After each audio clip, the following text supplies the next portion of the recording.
Okay, so let's solve this problem in fluid mechanics involving hydrostatics, principle of hydrostatics. So specifically, itong manometry.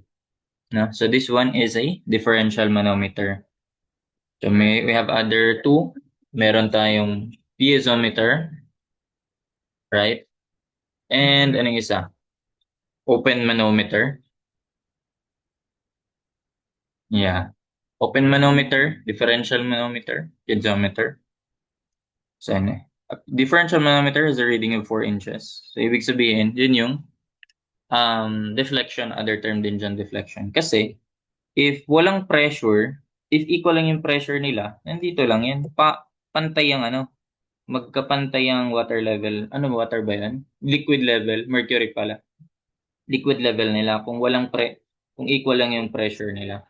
Eh, since mas malakas A, paano mo nasabi? Mas malakas A, mas malakas yung pressure ni A, kaya tinutulak niya to. Kaya umangat to. Diba? Kaya umangat siya. Na yun. So, ganun. So, ibig sabihin, mas malakas si A. Mas malakas ang tulak ni A. So, when it is attached to a 6-inch diameter pipe. So, ito yun. Ay, 6-inch diameter pipe. Ito yung pipe, di ba? Ito nga yun. 6-inch diameter pipe. Ang laki. 6-inch diameter pipe as shown. So, the liquid flowing in the pipe is oil having 0.91 specific gravity. So, compute the difference in pressure between A and B. So, anong gagawin natin dito? We have two ways dito eh. Pag solving ganito manometry. So, pwedeng in terms of pressure or in terms of pressure head. So, since dalawa naman yung pinapahanap dyan, di dalawa rin yung ways natin. No? So, difference in pressure. Ano nga ulit yun? Principle of hydrostatics. Gamma H lang naman yan. Pressure is gamma H, di ba? Pressure is equal to gamma H. So, ayun. So, summation ng pressure lang yan. Pero saan ka magmumula? Doon ka sa mas mahina. Bakit? Pakita ko yan mamaya. So, sige, so lagay natin. Pressure at B. So, mas mahina. Alam naman ng bakit. Kasi umangat siya. Tinulak yun ni A. So, pressure B, no? Then, kapag pababa, positive, di ba? Ibig sabihin kasi, palalim ng palalim, pababa ng pababa, pataas ng pressure. So, ayun. So, nag-start tayo sa point B. Bababa tayo ng, ito oil naman to, hanggang dito oil yan. So, ayan, H minus 4, kasi pinapangalanan dito ang H. O, pinangalanan ng H yan. O, sige. So, given na 4 inches yan, inch to may conversion to mamaya. So, plus, pressure gamma H. Anong gagamitin natin dyan? Alam naman na? Unit weight ng water kapag ganito, hopefully. Unit weight ng water kapag naka-English tayo ay 62.4 pounds per cubic foot. Pwede mo naman yan ma-convert, di ba?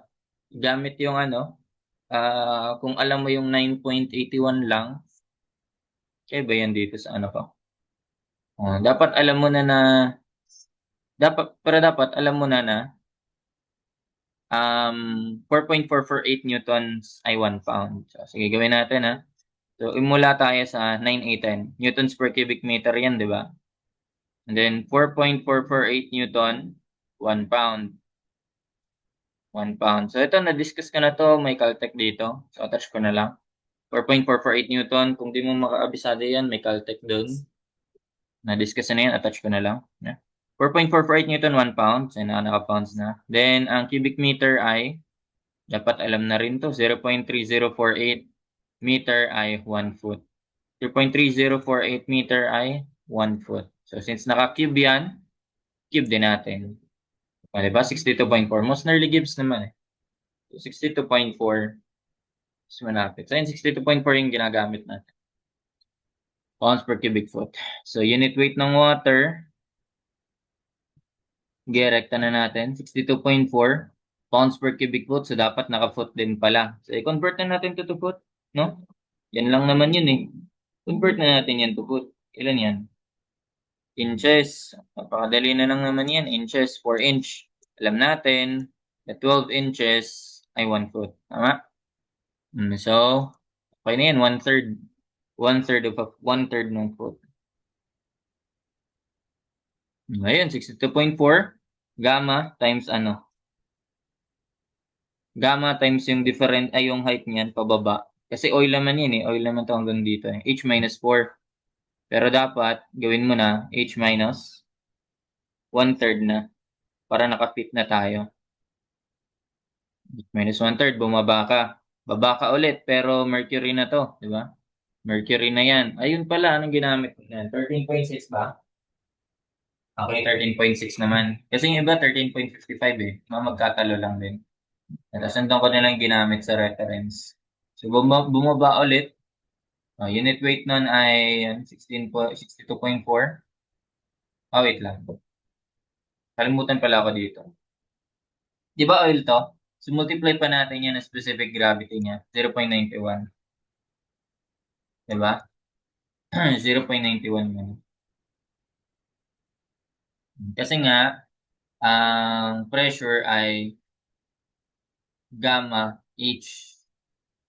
Pero ang gamma ng liquid, kinukuha pa natin yung specific gravity, yung unit weight ng liquid o unit weight ng water. So, multiply mo muna to.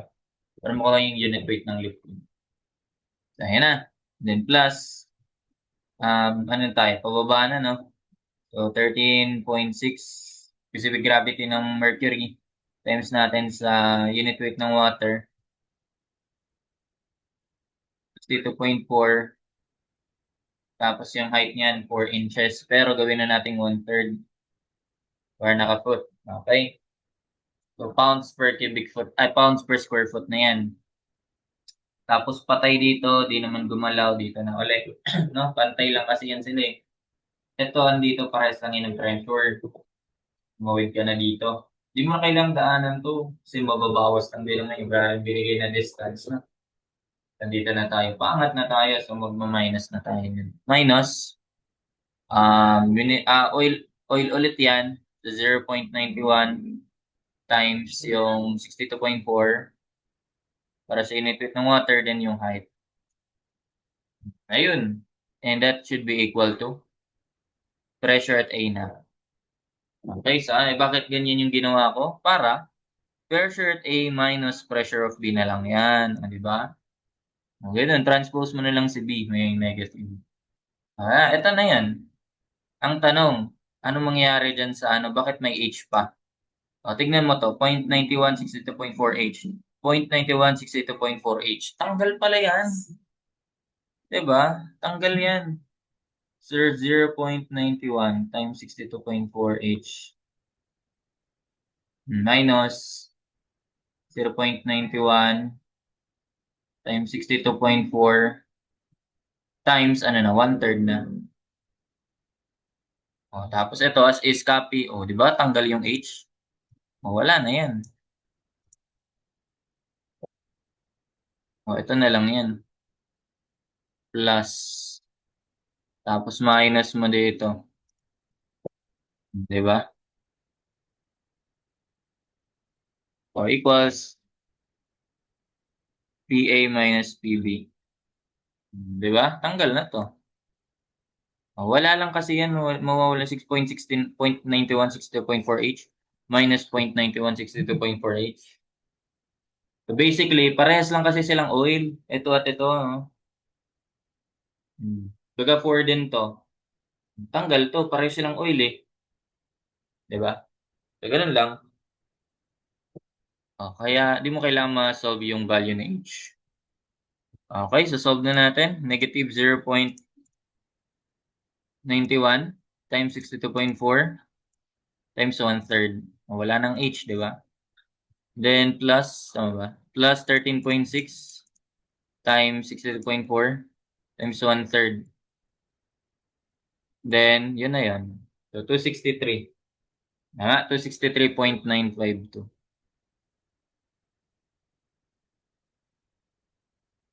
And then, pounds per square foot na yan. Pounds per square foot. At nabawasan ng, divide ng isang ano. And na-multiply pala. From unit weight, pounds per cubic foot yan, di ba? Na-multiply mo sa foot. So, pounds per square foot na lang.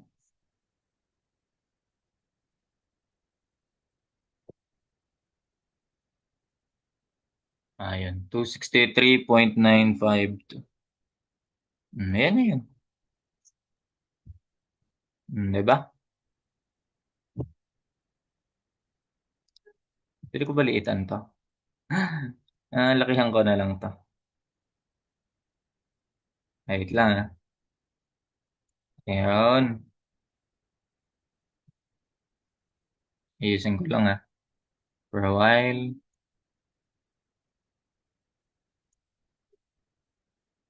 Ayan. So, paano pag, ano naman, paano kapag pressure head naman?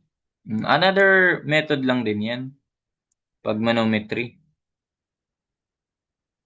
Paano kapag pressure head naman? Eh di, P over gamma. Kasi di ba? Ayun no. Dito lang yan. Pressure equals gamma H lang yan. Pero kung in terms of pressure head ka, dinivide mo lang to by gamma. O P over gamma lang yan. Pressure head naman. O ganun ulit, unahin natin yung mahina. Pares lang naman yan sila. Or ano, eto na agad yun. I-divide mo na lang. O ayan na, di-divide mo na lang yan sa ano ba yan? Anong liquid ba yan dyan? Oil, di ba? O, so pounds per square foot.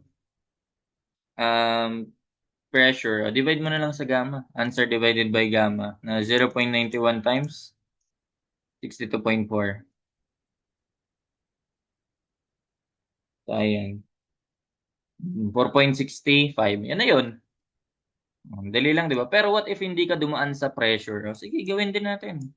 Nag-pressure head ka lang. Summation of pressure head naman yan. Start ka ulit sa mahina. Doon ka talaga sa mahina. Unahin mo yung mahina. Hindi yung namotog na. Oh, so pares lang yun sa kanina. 1/3 lang din naman yun.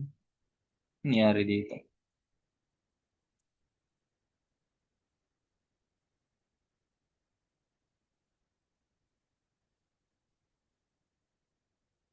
Sige.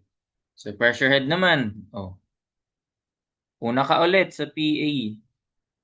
PB pala. Mas mahina yun eh. PB over gamma.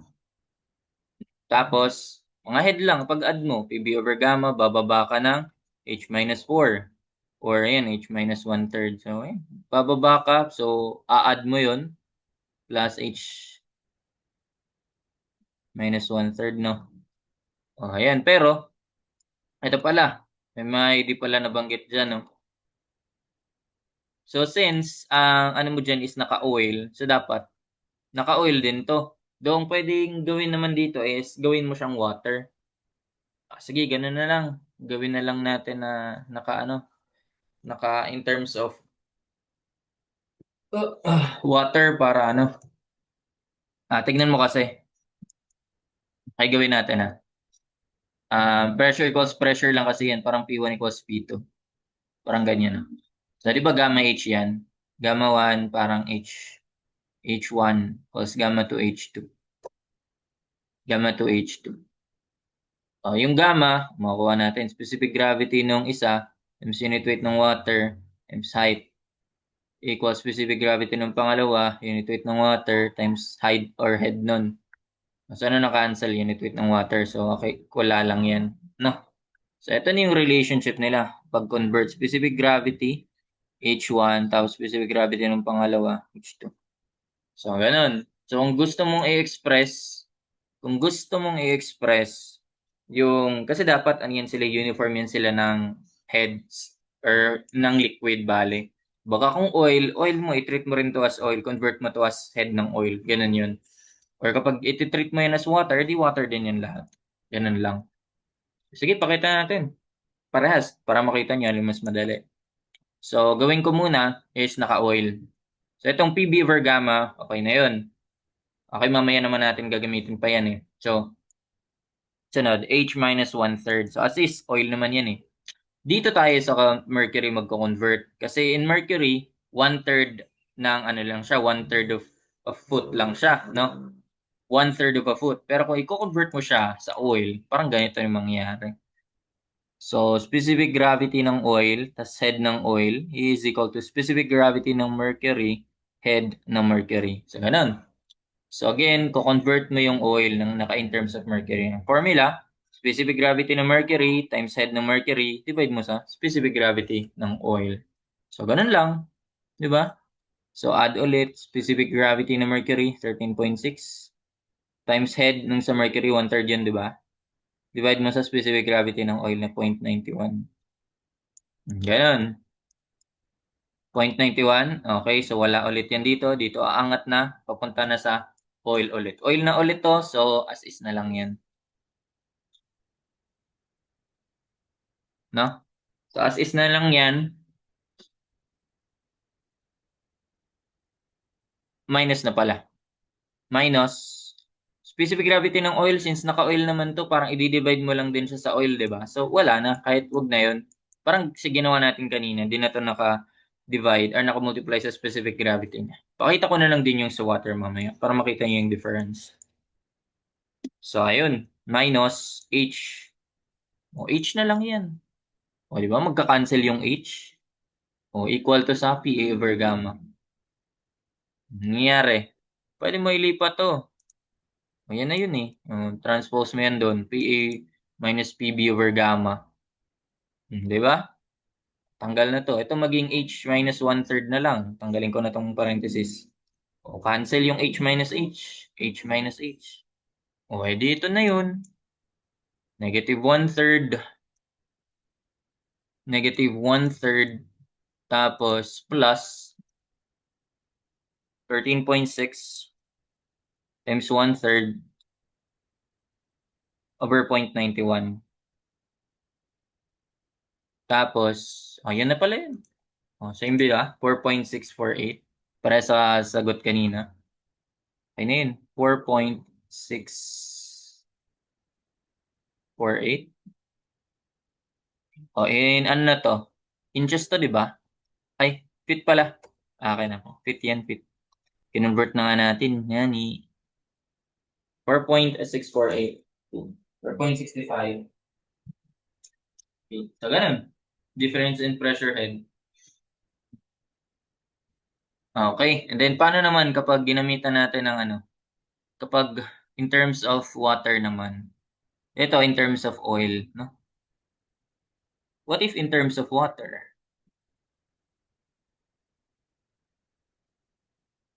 Kasi, mo ba to? Sige nga, tignan nga natin. Compute the difference of pressure head in terms of A and B. Di, convert mo, ganun lang din. So, another lang tayo formula dito. Specific gravity in terms of water, which is 1 lang naman yun, di ba? Specific gravity ng water times head ng water. So, pag ganyan mo i-convert lahat, so ganun lang. Specific, pag ikukunin mo yung height ng water, specific gravity ng liquid times head nun, divide mo sa specific gravity ng water, which is just 1. So, ganyan yung mas maganda kapag naka-water ka. Okay, so ganun uli. PB over gamma. PB over gamma, then add tayo ng, ayan, H minus 1/3. Pero, oil yan.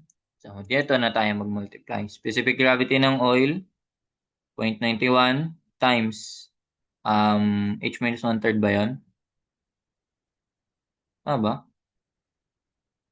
H minus 1/3 divide mo sa specific gravity ng water, which is just 1. So, ayun yung maganda dito. Kapag naka-oil ka, ay naka-water ka, wala nang denominator. 1 lang naman yun eh. Then, baba ka, specific, naman, mercury na yan eh. So, that will be 13.6 naman plus 13.6 times 1/3 na lang yun, di ba? 13.6 minus 1/3, then patay dito, pares lang yan ng pressure. Dito at dito, same pressure. So, angat ka naman, minus naman yun. So, oil ulit, 0.81 times H. Ganun. Then, that is equal to PA over gamma. Nakarating ka na sa point A. Sa point A. Again, lipat lang natin to. Transpose. Minus na yan. Ito na lang yan. Pero, anong mangyari dito? 0.91H minus 0.91 ng, oops, nangyari din. 0.91 H minus 0.91 times 1/3. Then, copying ko na lang to. Natamad na ako. As is, bring down. Equals. Copying ko na lang din. Tinamad eh.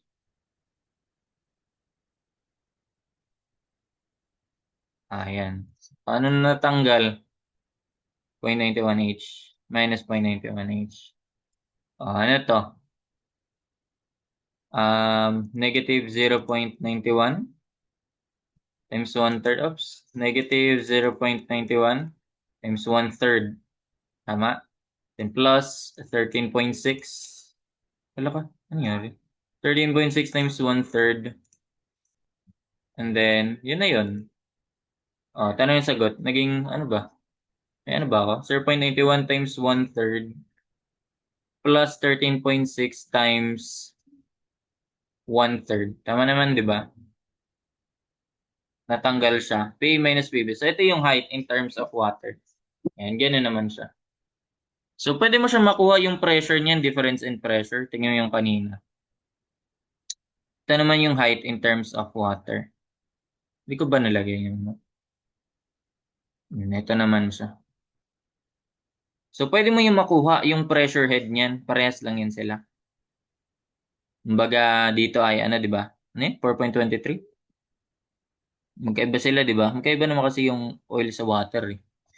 4.22. Pero, parehas mo mapapalabas yung pressure. Gamit yan.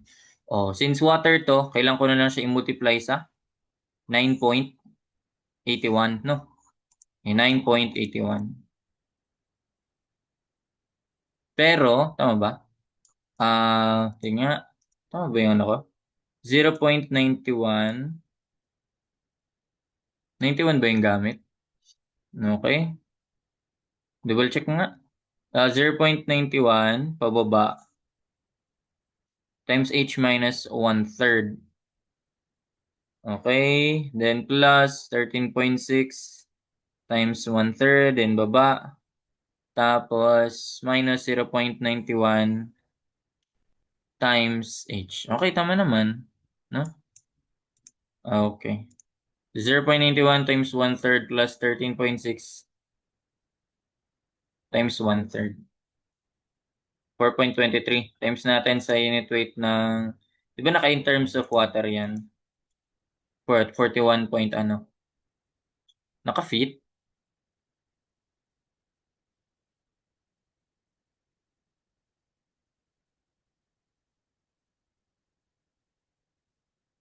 For a while. Okay, nadali ako. Akala ko SI. 42.23. Okay, times natin yan sa 62.4 nga ni... Ayun, pareha sila, di ba? 263.952. Pareha sila na palabas ng pressure. Pero magkaiba sila ng pressure head. So, ayan. Feet of water. This one is feet of water. Then ito ay feet of oil. Pag yung oil naman yung ginamit mo, parehas lang yan, no? Di ba ito yung una nakuha natin? Ayun, 4.64. Ayan. Multiply ko na lang yan dito. Unit weight. Ano ba unit weight niyan? 0.91 muna, specific gravity times 62.4. Dali ako sa ano. Parehas din. Parehas silang papalabas ng pressure. Ayun, napalabas natin yung pressure. Convert na lang natin to PSI. Yun ba yung sabi? Determine the difference in pressure between A and B and PSI. Ganun, maraming ways kasi on how to solve that eh. So, PSI, ano lang naman ko convert dyan? Yung feet lang to inch. Sige, isulat ko nga to as ano? Isulat ko nga to as pounds per square foot. No? Para, pag-convert natin, 1 foot ay ilang inch? 12 inches. Then since naka-square yan, isi-square lang natin to. So, yun lang. Ito yung answer. Ito ba yung answer? Times ano lang, 1 over 40, 144 lang yan. 1.833 PSI. 1.833 1.833. Yun lang ba yun? 1.833 pounds per square inch. Or PSI yan. Ayan na. Diba? Dami nating ginawa. Pwede kang maka in terms of oil pag pinapakuha yung pressure. Pero sa pressure head, magkakaiba talaga sila. Sa pressure, parehas. Yun lang yun. Ito, ginamitan natin ng head in terms of oil. May napalabas tayo. Head in terms of water, may napalabas tayo. Pero, magkaiba sila, di ba? Pero pagdating sa pressure, difference in pressure, parehas lang sila. And that's it for this problem. Hope you learned something. Thank you.